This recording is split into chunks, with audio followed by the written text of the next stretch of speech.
அனைவருக்கும் இனிய காலை வணக்கம். இன்று ஜூன் 14 சர்வதேச இரத்த தான தினம். இரத்த வகைகளை கண்டறிஞ்சதுனால அதுக்காக நோபல் பரிசு பெற்ற காரல் லான்ஸ்டரின் பிறந்த நாள் தான் இன்று உலக இரத்த தான தினமாக கொண்டாடப்படுகிறது. 2004 முதல் இந்த தினமானது ஆண்டுதோறும் ஜூன் 14 கொண்டாடப்பட்டு வருதுங்க. 20 ஆண்டுகளை நிறைவு செஞ்சதை போற்றும் விதமா 20 ஆண்டுகள் இரத்த தானம் செய்தவர்களுக்கு நன்றி அப்படின்ற கருப்பொருளோட இந்த ஆண்டு இரத்த தான தினம் கொண்டாடப்படுது.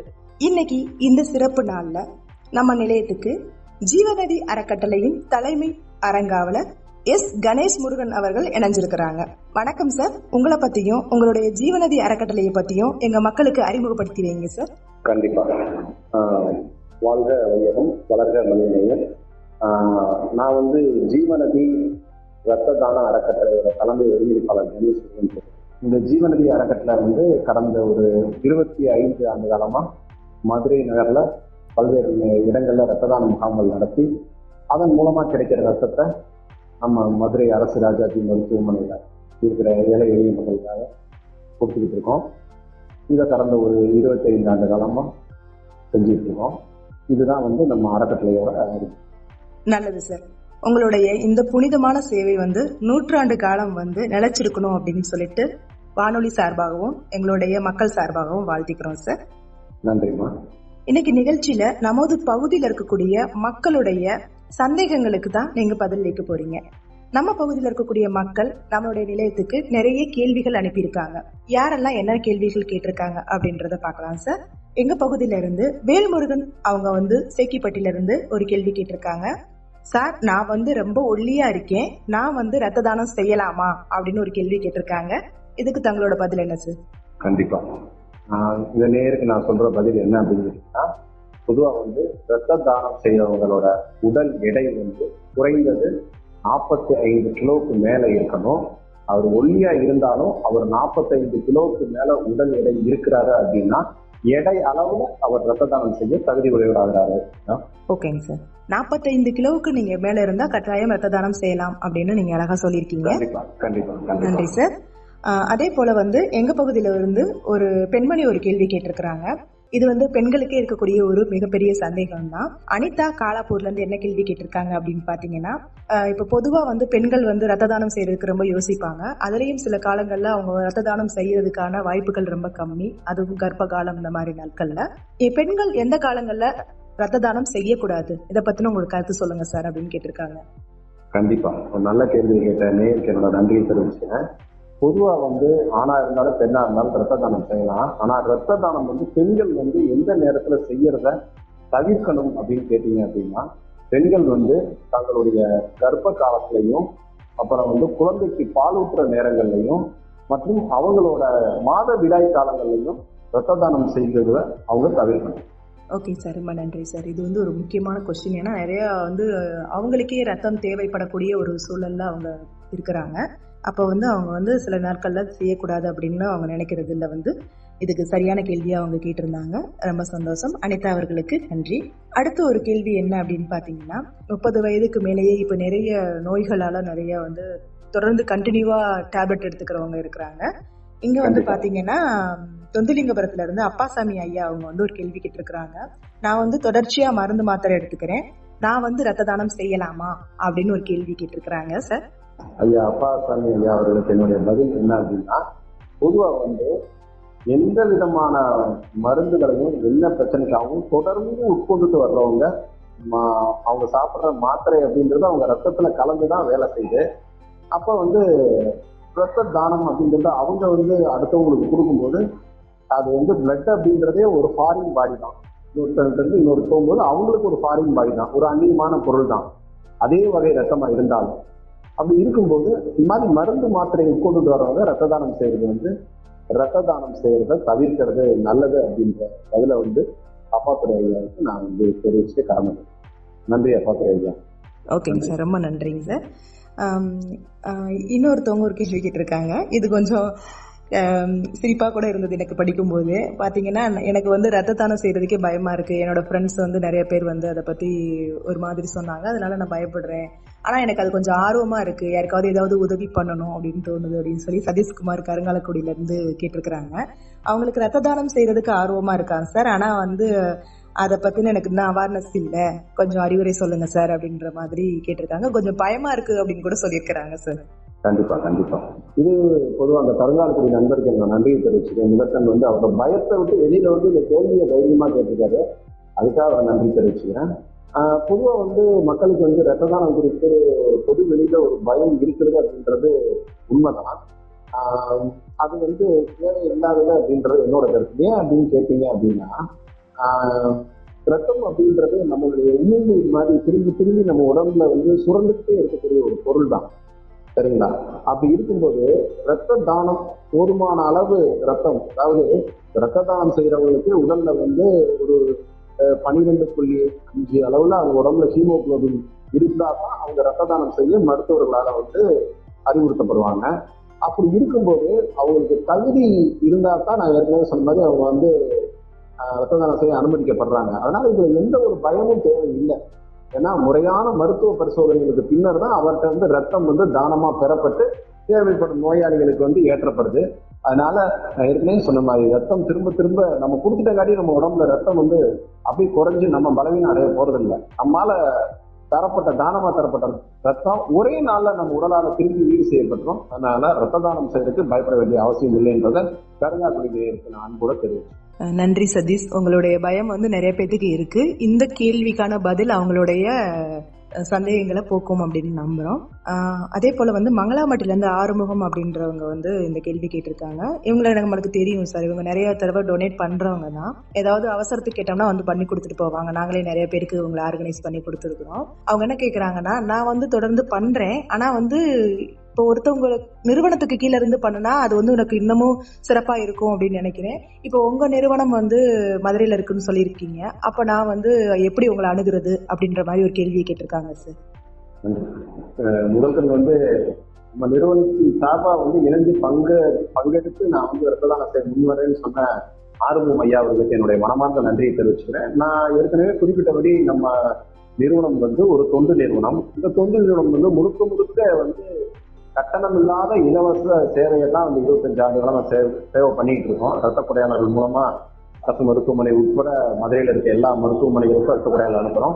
அவர் விரும்பும் பட்சத்துல என்னோட கைபேசி எண் வந்து நான் இப்போ வந்து அவருக்கு நான் வந்து சொல்றேன். அந்த எண்ணில் வந்து அவர் தொடர்பு கொண்டா அவசரத்துக்கு யாருக்கு பிளட் தேவைப்படுதோ அப்படி தேவைப்படும் போது அவருடைய ரத்த வகை தேவைப்படும் போது நம்ம தொலைபேசி மூலம் அவருக்கு அழைப்பு விடுத்து அதன் மூலமா அவர் வந்து காரணமா வந்துடலாம். என்னோட தொலைபேசி எண் என்ன அப்படின்னு கேட்டீங்கன்னா 91 71 93 89 91 91 71 93 89 91.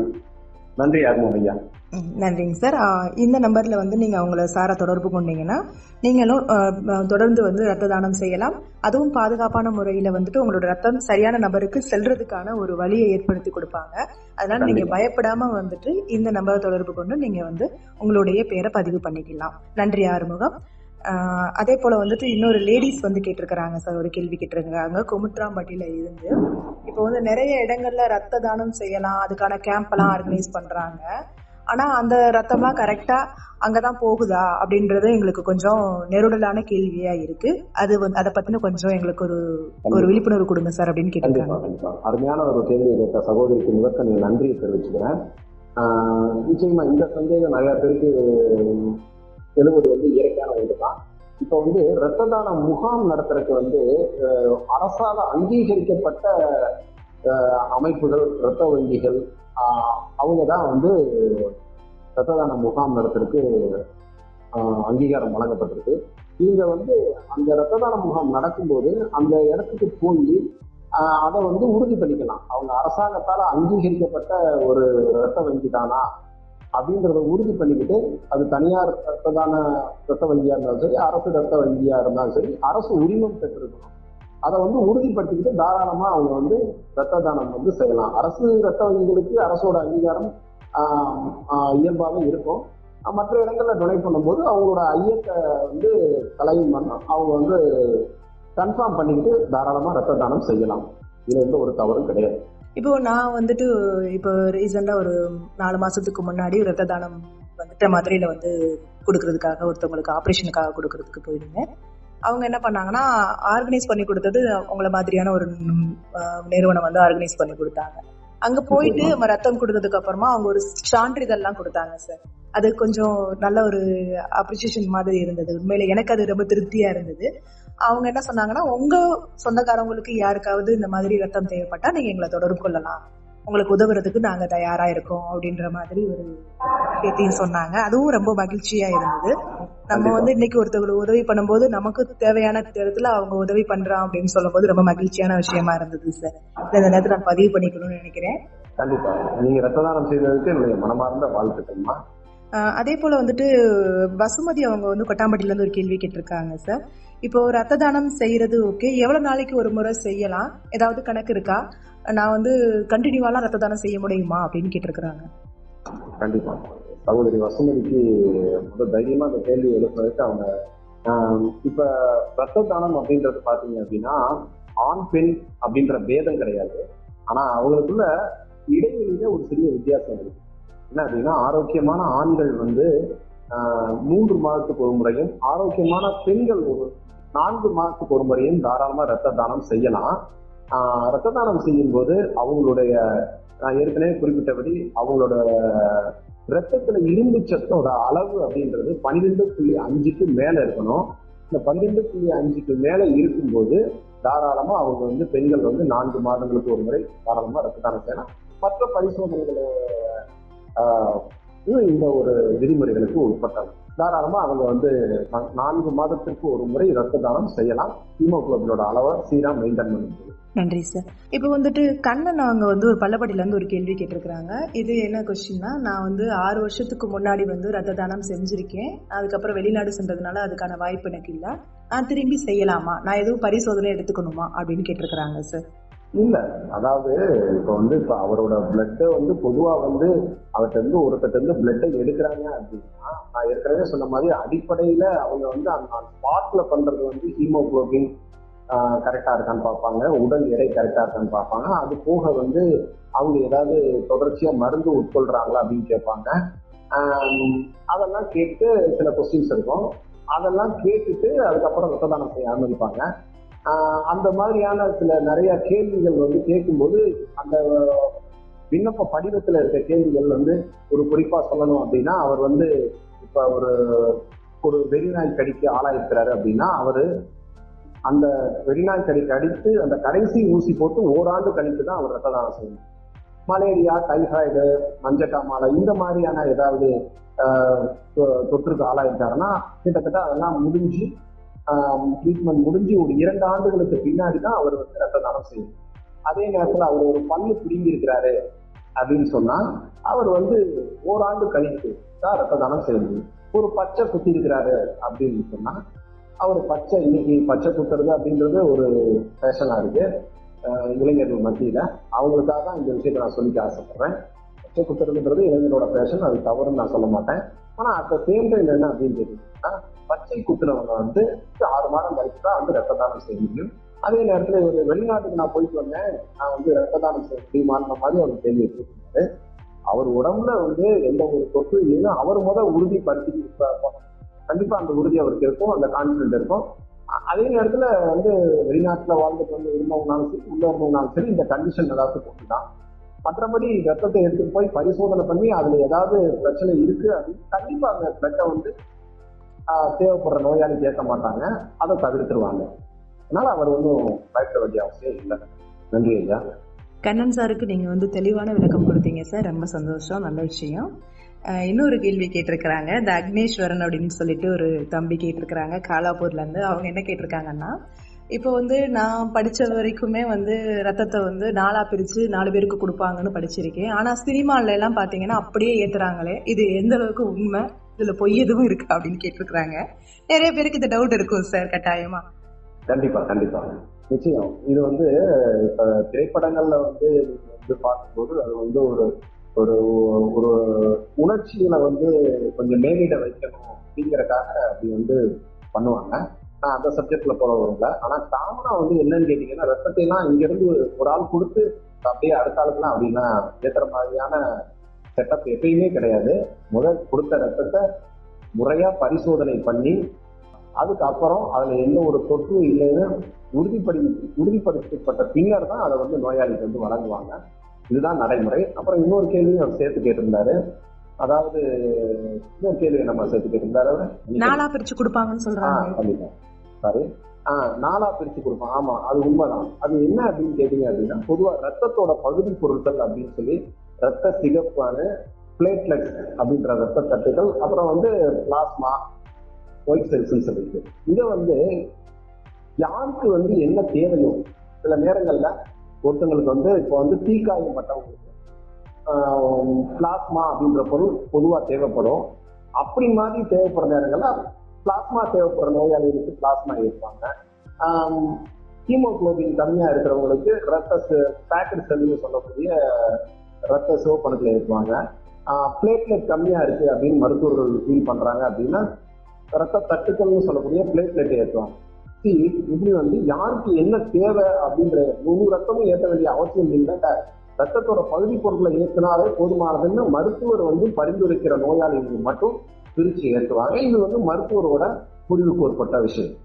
இந்த கேள்வி அருமையான கேள்வி கேட்ட நண்பருக்கு என்னுடைய மனமார்ந்த நன்றியை தெரிவிச்சு. அக்னேஸ்வரன், உங்களுக்கு இந்த டவுட் கிளியர் ஆயிருக்கும் அப்படின்னு நினைக்கிறேன். படத்துல ஏத்துறதெல்லாம் வந்துட்டு ஒரு ஃபார்மாலிட்டிஸ் தான். ஓகேப்பா. அதுக்கப்புறம் வந்துட்டு மங்களாம்பட்டிலேருந்து யாழினி அவங்க வந்து ஒரு கொஸ்டின்ஸ் கேட்டிருக்கிறாங்க. இவங்க என்ன கேட்டிருக்காங்க அப்படின்னா, இப்போ நாங்கள் ரத்த தானம் கொடுக்குறோம் அப்படின்னா ஒரு குறிப்பிட்ட அளவு எடுப்பாங்க இல்லையா, அந்த ரத்தம் நம்ம உடம்புல ஓடுறதுக்கு என்ன உணவு எடுத்துக்கணும், எவ்வளோ நாள் ஆகும் அப்படின்ற மாதிரியான ஒரு கேள்வி கேட்டிருக்காங்க. கண்டிப்பா கண்டிப்பா நிச்சயமா நிச்சயம் சகோதரிக்கு நல்ல கேள்வி கேட்டிருக்காங்க. இப்போ என்னன்னு கேட்டீங்கன்னா, பொதுவாக வந்து ரத்த தானம் செய்யறதுக்கு வந்து சிறப்பான பிரத்யேகமான உணவுகள் எதையும் வந்து மருத்துவர்கள் வந்து பரிந்துரைக்கிறதில்லை. இதெல்லாம் வந்து அவங்க இயல்பான உணவையே எடுத்துக்கலாம். ரத்த தானத்துக்கு பின்னாடி அவங்க வந்து தண்ணீர் வந்து அதிகமா குடிக்கணும். திரவ ஆகாரம் தண்ணீர் வந்து அதிகமா எடுத்துக்கிட்டாலே முழுமையான போதுமான ஓய்வுக்கு பின்னாடி போதுமான அளவு தண்ணி அன்னைக்கு கொஞ்சம் அதிகமா எடுத்தாலே போதும். மற்றபடி அவங்க எப்பயுமே வழக்கமா சாப்பிட்ற சத்தான உணவுகள் எப்பயும் சாப்பிட்டாலே போதுமானது. இதுக்குன்னு சிறப்பான ரத்த தானம் பண்றதுக்கு பிரத்யேகமான சிறப்பான உணவுகள் எதையும் மருத்துவர்கள் பரிந்துரைக்கிறது. அதே போல மஞ்சுளா அவங்க வந்துட்டு சமத்துவபுரத்துல இருந்து ஒரு கேள்வி கேட்டிருக்காங்க. அவங்க என்ன கேட்டிருக்காங்க அப்படின்னு பாத்தீங்கன்னா, நாம் ரத்த தானம் கொடுக்க போகும்பொழுது வந்துட்டு ஒரு கேள்வி கேட்டாங்க. உங்களுக்கு தேமல், தோல் சம்பந்தப்பட்ட நோய்கள் ஏதாவது இருக்கா அப்படின்னு கேட்டாங்க. இந்த மாதிரி தேமல் இருக்கிறவங்க ரத்த தானம் கொடுக்க கூடாதா, அதுக்கும் ரத்த தானம் கொடுக்கறதுக்கும் ஏதாவது சம்பந்தம் இருக்கா அப்படின்னு ஒரு கேள்வி கேட்டிருக்கிறாங்க. நல்ல கேள்வி. என்னன்னு கேட்டீங்கன்னா, பொதுவா தேமல் இந்த மாதிரி ஃபங்கி இன்ஃபெக்ஷன் சொல்லுவாங்க, இந்த பூஞ்சை தொற்றால ஏற்படுற ஒரு வந்து ரத்தத்துல வந்து அது வந்து கலந்துருக்கும் அந்த ஒரு தொற்று அப்படின்னு காட்டி அந்த மாதிரியான நேரங்கள்ல அவங்க ரத்த தானம் செய்யறதை தவிர்க்கிறது நல்லது. இந்த மாதிரியான தொற்றுக்கு ஆளாயிருக்க நேரங்கள்ல, பூஞ்சை தொற்றுக்கு ஆளாயிருக்க நேரங்கள் அவங்க வந்து ரத்த தானம் செய்யறத வந்து பொதுவா வந்து அனுமதிக்கிறது. அந்த தொற்று அப்படின்றது அவங்களுக்கு இருக்கு. ஆனா வந்து அது வந்து உள்ள வந்து அடங்கி இருந்தாலும் சரி, அது வந்து வெளியே வந்து ஃபுல்லா வந்து பரவி இருந்தாலும் சரி, அது தோல் நோய்களால பாதிக்கப்பட்டவங்க வந்து கொடுக்கறது பொதுவாக மருத்துவர்கள் வந்து அனுமதிக்கப்படலை. வளர்மதி கருங்காலக்குடியில இருந்து ஒரு கேள்வி கேட்டிருக்காங்க. அவங்க என்னன்னா, இதுக்கு முன்னாடி காலேஜ் படிக்கும் பொழுது நிறைய பிளட் டொனேஷன் பண்ணியிருக்கேன். இப்போ எனக்கு கல்யாணமாகி 3 மாதம் ஆகுது. என் வீட்டுக்காரர் வந்து பிளட் எல்லாம் கொடுக்கக்கூடாது அப்படின்ற மாதிரி சொல்றாங்களே, அப்படி கொடுக்கலாமா கொடுக்கக்கூடாதா அப்படின்ற மாதிரியான ஒரு கொஸ்டின்ஸ் கேட்டிருக்கிறாங்க. சகோதரி வித்தியாசமான ஒரு கேள்வியை வந்து கேட்டிருக்காங்க. பட் இருந்தாலும் அவங்க கேட்கறதுக்கு உண்டான நோக்கம் வந்து எனக்கு புரியுது. நம்ம வந்து இப்போ வந்து ரத்தத்துக்கும் அவங்க வந்து கருப்புதலுக்கும் வந்து எதுவும் தொடர்பு இருக்குமோ, அதனால அவங்க கணவர் வந்து கொடுக்க வேணாம்னு சொல்றாரா, அந்த மாதிரி நான் மீன் பண்றேன். பொதுவாக வந்து அப்படி வந்து, ஏன்னா நான் எத்தனையோ உங்கள்கிட்ட சொன்ன மாதிரி ரத்த தானம் செய்யறதுக்கு தகுதியானவங்க அப்படின்றத தாராளமா ரத்த தானம் செய்யலாம். அது வந்து ஒரு தனிநபர் விருப்பத்துக்கு உட்பட்ட ஒரு விஷயம்தான். நம்ம வந்து அது குறித்து ஒரு ரத்த தானம் கொடுத்துட்டா நம்ம உடல் வந்து பலவீனம் ஆயிருமோ, நமக்கு குழந்தை பேர் தள்ளி போகுமோ, அந்த மாதிரியான கருத்தியலின் அடிப்படையில வேணா ஒருவேளை அவங்களுக்கு அந்த அறிவுரை வழங்கப்பட்டிருக்கலான்றது என்னோட கருத்து. மற்றபடி கொடுக்கறதுக்கு உண்டான தகுதி அவங்களுக்கு இருக்கு அப்படின்னா தாராளமா அவங்க வந்து ரத்த தானம் செய்யறது எந்த தடையும் இல்லைம்மா. இது நிறைய பேருக்கு இருக்கக்கூடிய ஒரு கொஸ்டின் தான் சார். சில நேரங்கள்ல அந்த ஒரு தயக்கம் இருக்கும், ஒரு பயம் இருக்கும். கண்டிப்பா கண்டிப்பா. கருணாகரன் ஐயா வந்து சொக்கம்பட்டில இருந்து ஒரு கேள்வி கேட்டிருக்கிறாங்க. நான் வந்து நாட்டு மருந்து எடுத்துக்கிறேன், நான் வந்து ரத்த தானம் செய்யலாமா அப்படின்னு கேட்டிருக்கிறாங்க. அந்த மாதிரி ஏதாவது? அதுதான் இல்ல நான் எல்லா மருந்துமே ரத்தத்துலதான் வேலை செய்யுதுங்கம்மா. எந்த மருந்து நம்ம உட்கொண்டாலுமே அது வந்து நம்ம ரத்தத்துல தான் வேலை செய்யுது. அப்படி இருக்கும்போது என்ன என்ன ஒரு மருத்துவ முறைகளுக்கு நம்ம வந்து பழகி அதுல வழங்கப்படுற மருந்து மாத்திரைகளை நம்ம உட்கொள்ளும் போது அது எல்லாமே நான் ஏற்கனவே சொன்னது நம்ம ரத்தத்துல தான் மருந்து வந்து வேலை செய்யுது. ஸோ அதே ரத்தத்தை தான் நான் மருத்துவங்களுக்கு தானமா தரப்போறோம். அப்படி இருக்கும்போது ஏற்கனவே நான் சொன்ன மாதிரி அது வந்து அட்வைசபிள் இல்லைங்கம்மா. எந்த விதமான மருத்துவ முறைகளுக்கு உட்பட்டு எந்த விதமான மருந்துகளை வந்து தொடர்ந்து உட்கொள்றவங்க ரத்த தானம் செய்யறதுக்கு பொதுவா வந்து மருத்துவர்களால வந்து அறிவுறுத்தப்படுறது இல்லாம அதை தவிர்ப்பது நல்லது. கார்த்திகா ஒரு கேள்வி கேட்டிருக்காங்க சார். அவங்க என்ன கேட்டிருக்காங்க அப்படின்னு பாத்தீங்கன்னா, இப்போ வந்து நிறைய பிளட் குரூப் வந்து ரேர் குரூப் அப்படின்னு சொல்றாங்க. இப்போ என்னோட பிளட் குரூப்லாம் நான் வெளியில சொன்னா உன்னோடது ரேர் குரூப், நீ யாருக்கும் கொடுக்காத அப்படின்ற மாதிரி சொல்றாங்க சார். இந்த ரேர் குரூப் அப்படின்னா என்ன சார்? அது ஏன் அவங்க நிறைய கொடுக்க கூடாது? அந்த மாதிரி எல்லாம் கொஞ்சம் சொன்னீங்கன்னா நல்லா இருக்கும் சார். நல்ல ஒரு கேள்வியை கேட்ட கார்த்திகா சகோதரிக்கு நன்றி தெரிவிச்சுக்கிறேன்.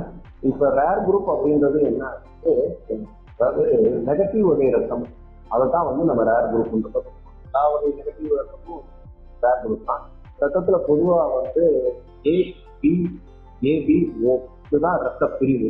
இதுல பிளஸ் மைனஸ், அதாவது பாசிட்டிவ் நெகட்டிவ் இருக்கு. ஏன்னா A positive A minus, A B positive B minus, O positive O minus, AB positive AB minus, இதுதான் வந்து பிளட் குரூப்.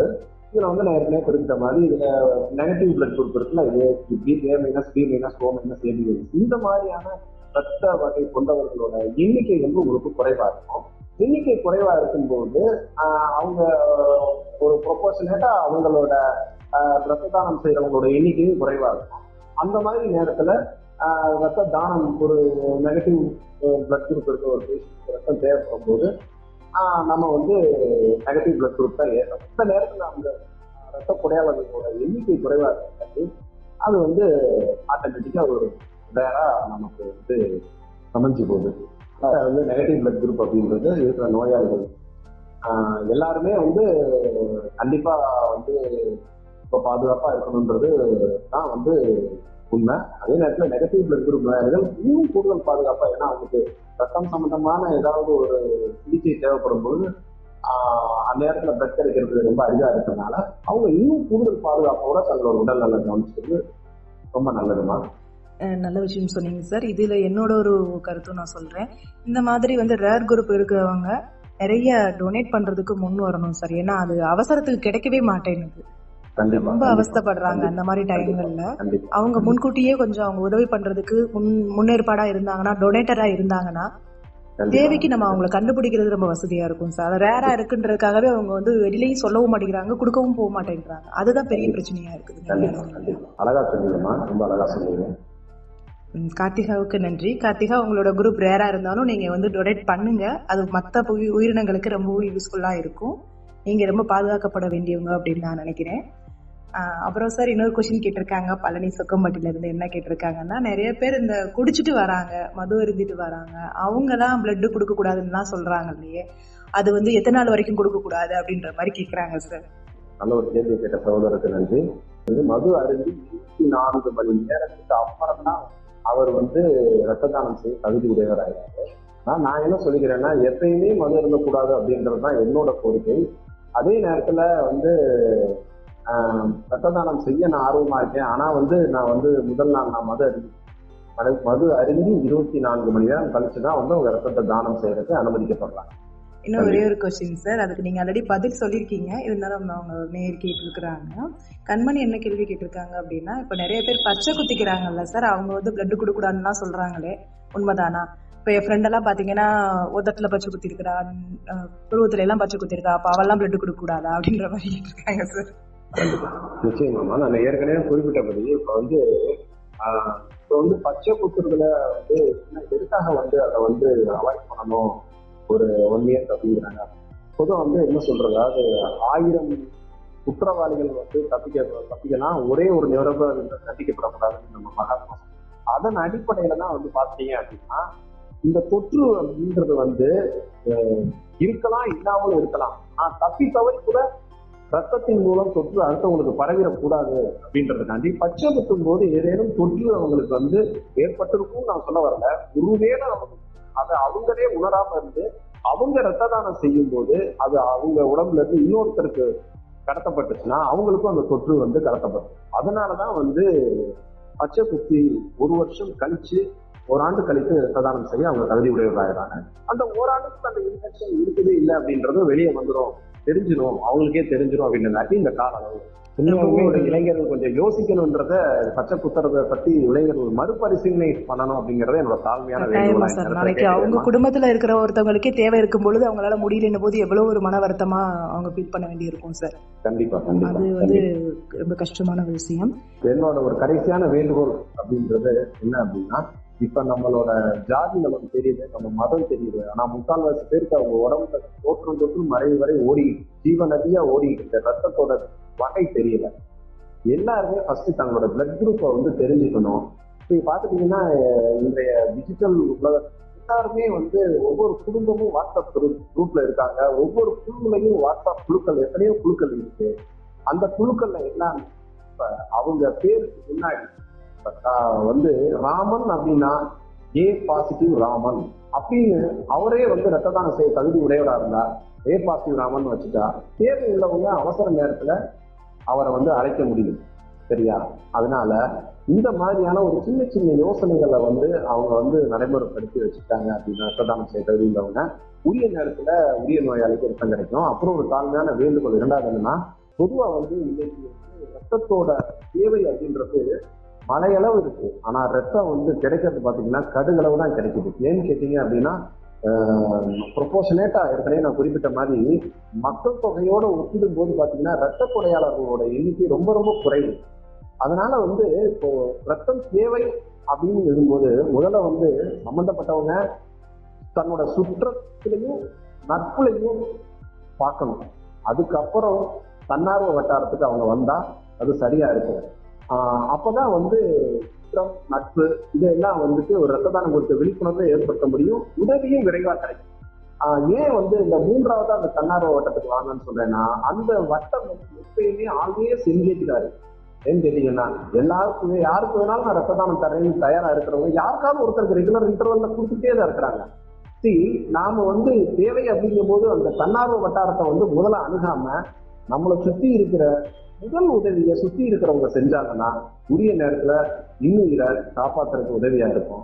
இந்த ஒரு வேண்டுகோளாம இந்த நேரத்துல வச்சு நான் ஆசைப்படுறேன். ரொம்ப அழகா சொன்னீங்க சார். இப்போ நிறைய பேர் வாட்ஸ்அப் ஸ்டேட்டஸ்ல எல்லாம் என்னென்னவோ வைக்கிறாங்க. இந்த மாதிரி நாட்கள்ல ஒரு விழிப்புணர்வு ஏற்படுத்துற மாதிரி என்னோட பிளட் குரூப் இது, தேவைப்படுறவங்க அணுகலாம் அப்படின்ற மாதிரியான சின்ன சின்ன விஷயங்கள்ல போஸ்ட் பண்ணலாம். வண்டிகள் எல்லாம் நிறைய பேர் நான் பார்த்திருக்கேன் சார்.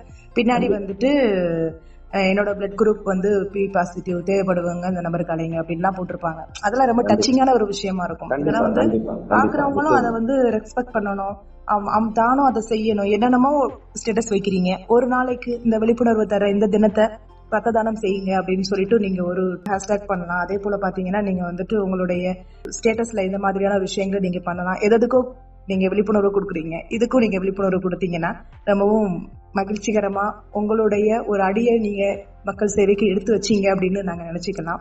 ஒருத்தவங்களுக்கு வந்து நம்ம உசுரை கொடுக்க முடியாதுங்க, ஆனா நம்மளுடைய உதிரத்தை கொடுக்க முடியும். இந்த நிகழ்ச்சியின் மூலமா இந்த விஷயத்தை நாங்க உங்களுக்கு வலியுறுத்திக்கிறோம். நீங்க பிளட் டொனேட்டரா ஆகணும் அப்படின்னு ஆசை இருக்கு, உங்களால வந்து அதுக்கான வழிமுறைகள் தெரியல அப்படின்னா நீங்க வந்து 91 71 93 89 91 அப்படின்ற நம்பருக்கு தொடர்பு கொள்ளுங்க. சாரோட உதவி உங்களுக்கு கிடைக்கும். நீங்களும் வந்துட்டு இந்த உலகத்துல இருக்கக்கூடிய உயிர்களை காப்பாற்ற ஒரு ஜீவனா மாறலாம். நன்றி சார். நன்றிமா.